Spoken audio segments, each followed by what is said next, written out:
ये समाज में बड़ी दरिंदगी हो अपने बहिन के बहिन लोग कहे बड़े तैयार हो, लेकिन दूसरे के बहिन कहे बड़े तैयार ना हो। बाहर जमाना, बाहर समाज। और हमारे एक गीत में आप लोगों के नई नई चीज सीखे के मिलेगा।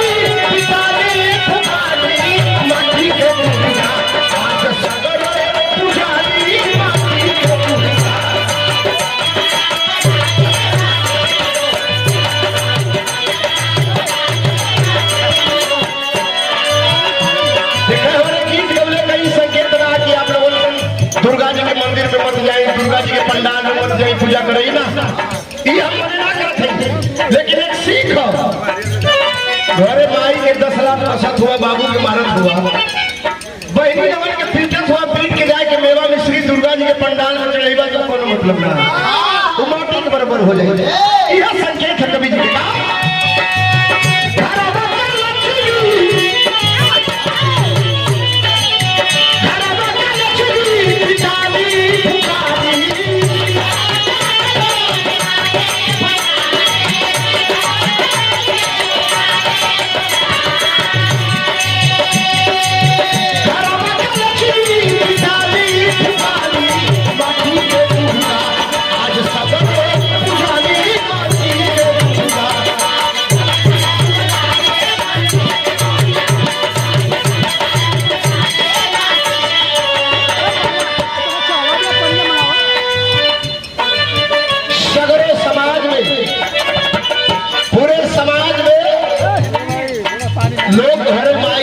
सतावत हो अजाय के तीरथ व्रत जम्मू कश्मीर चल जाते हो, बद्रीनाथ चल जाते हो, केदारनाथ चल जाते हो, अजाय के जाके वहां पे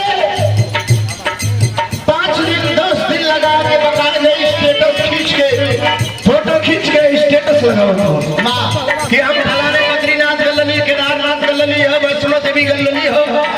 हम मना ना करती कि हर जगह मत जा, लेकिन एक नसीहत घर के चकिया केहू न पूजे जेकर पिसल खाला।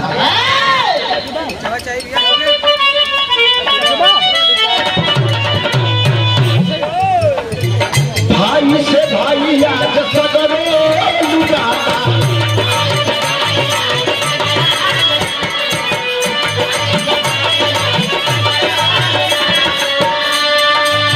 सब पुत घर वे मिला झूठा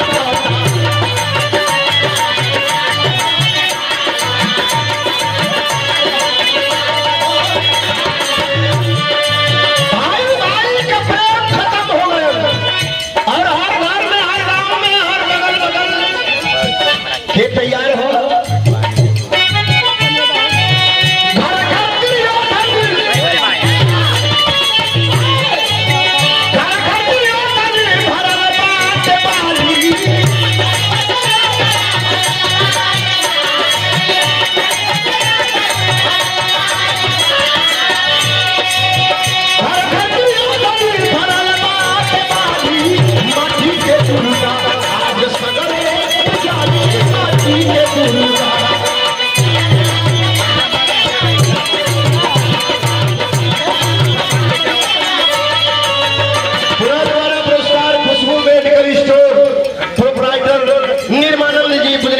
पुरस्कार आया, प्रणाम करते हैं। 100 रुपये का क्या नाम है?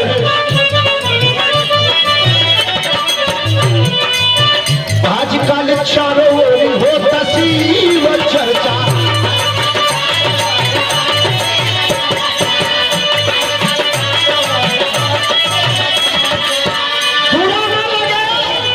माता बहन लोग एगो प्लास्टिक ले रहे थे, अगरबत्ती ले रहे थे, 10-15 रुपया रहा था, लचराना रहा था, लाई कुछ रहा था, मंदिर में चाहे कहीं अगल बगल से चर्चा हो तो जाके पूजा पाठ 1 घंटा 2 घंटा करते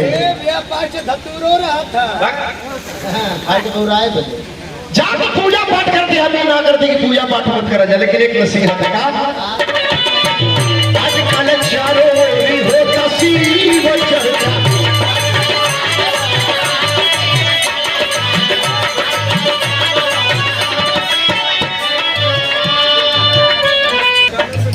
ससवा ससुरवा के बंद होता खर्चा।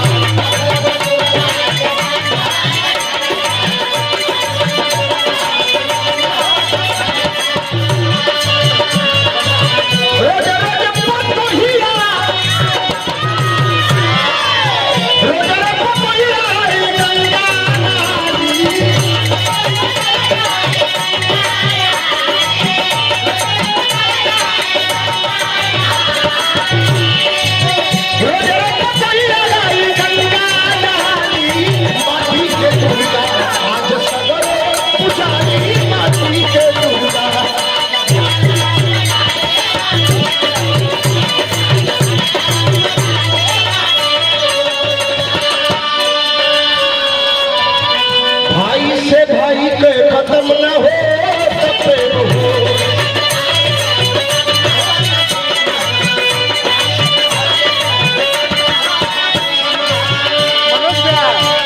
कभी जिंदगी में पहले के पुरानिया दादा लोग 3-3 4-4 पीढ़ी कई सब लेके चले। कैसे लेके चले? आजकल एक पीढ़ी के बाद तुरंत अलगाव हो जाता है। भाई भाई में शराब का घरवा में छोटहरा घर हो, माँ तो 4 रूम का घर हो, लेकिन अभी 4 को पटिशन पड़ल हो। भाई से भाई के खत्म न हो प्रेम हो।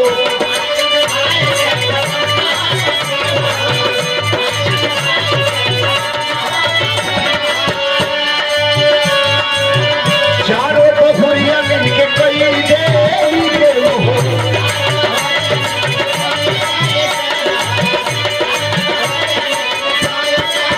पुराना नगर 4 घर से आवत है, 4 जिला से चाहे 4 गांव से।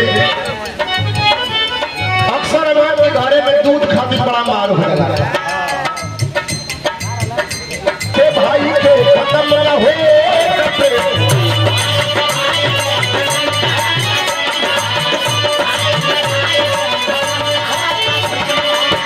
चारों बहुरिया मिलके कई दे हो।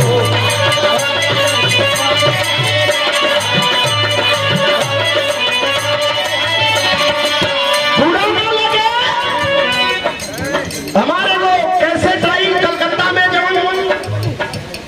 महिला डॉक्टर के साथ रेप हुआ, पूरी दुनिया पूरा विश्व शोक में डूबा है इस बात को लेकर के। कैसे जौली ये जवन हमने अपने घरे बहन बनत हो बहरवा घूम के